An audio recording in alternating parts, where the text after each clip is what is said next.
conviction machine standing up to federal prosecutorial abuse. Available everywhere. We recommend it to you highly. Sidney, great to have you with us. Straightforwardly, did the government, and most specifically the FBI officials and Justice Department officials under the Obama administration, did they frame General Flynn?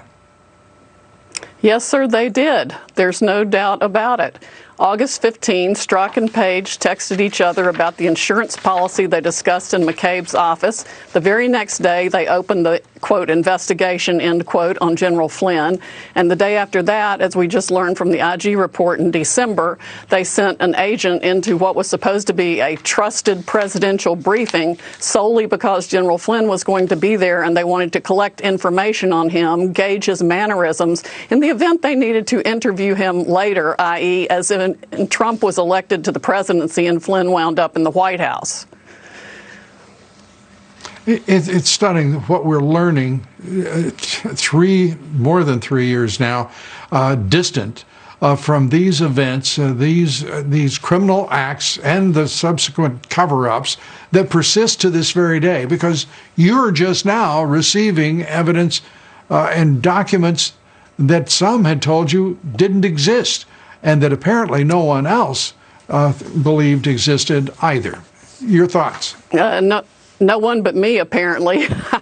I've known the whole time they were hiding any number of things, and they had even produced summaries of documents they admitted were exculpatory to General Flynn, but only gave us 3 or 4 line summaries, and inexplicably Judge Sullivan would not order them to produce the whole documents. You can't rely on a summary by the government on any document whatsoever. It doesn't even meet the qualifications of exculpatory evidence because a summary isn't evidence. So they should have given us all those documents, and there are more notes and emails that are in our sealed filing last Friday.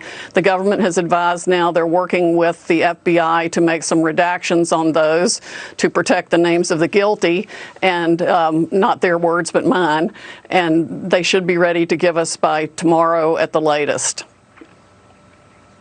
This is simply awful, because it raises into question, obviously, we know what the Justice Department and FBI leaderships were under President Obama, and those holdovers that President Trump had the misfortune to inherit. But we are talking now about a Justice Department led by William Barr, and there isn't a person I've talked with who, for a moment, thinks Barr should not have thrown this entire matter out. And brought some sense of decency to a Justice Department that has lacked it for a very long time. Well, he appointed Mr. Jensen from Missouri to review the case file, I believe, in January, and it's just that nobody knew about it. And this is a result of him providing adult supervision to what are former members of the Mueller hit squad, i.e. Mr. Van Grack in particular, to correct these injustices and produce the actual evidence of what they did. What's the next step? How in the world... What in the world is this judge doing? The judge himself has the power to end all of this nonsense. He's chosen not to, so I don't know what to make of Judge Sullivan. What is the next episode in federal court with him at the bench? Well, the latest development today is that Covington, Flynn's former law firm, produced to us an additional 17,500 pages from the Flynn file that were not produced back last August when they certified that the entire file had been produced. So Judge Sullivan just issued a blistering minute order demanding that Covington go back and do another search of all of its Flynn files to make sure it has given us everything, and do another certification by Monday, May 4th. So that is in the works now, and he's ordered the government to respond to our motion to unseal by Monday, but they're in the process of doing that hopefully by tomorrow, and then they have to respond to our motion to dismiss by May 11th. Surely this judge he's a federal judge. He's been on the bench for some time. Surely he understands that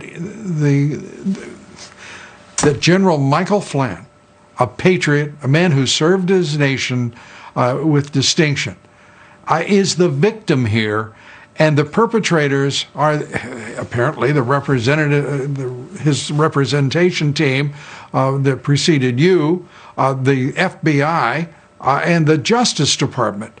Why doesn't he just bring the hammer down on this mess and set the General Flynn free of this nonsense? This is an outrage, and it just goes on and on. It's as if whoever is not corrupt in the judicial system apparently is just stupid.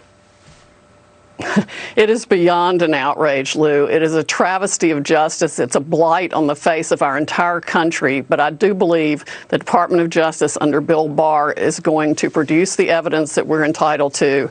And then the only result, the only possible result, is for the entire matter to be dismissed.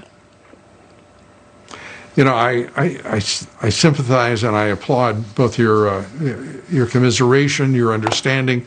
But frankly, I have to tell you, I have none of it. I'm so sick and tired of a judicial system, a Justice Department, an FBI that thinks nothing of taking up year after year of a man's life, and without cause, without so much as apparently any remorse or contrition. The hell with them, Sidney. That's all I've got to say. The hell with them. This is just not the way American justice was supposed to work. You're right. It's been far too long a fight and far too difficult to get to the truth. But we will get to the truth, and it will set him free. Well, a lot of people bear great guilt for not having already achieved that result. Sidney Powell, thanks for all you're doing for General Flynn and for justice. Sidney, thank you. Good to see you. Thank you. Up next, one of the world's top. Thank you, Sidney.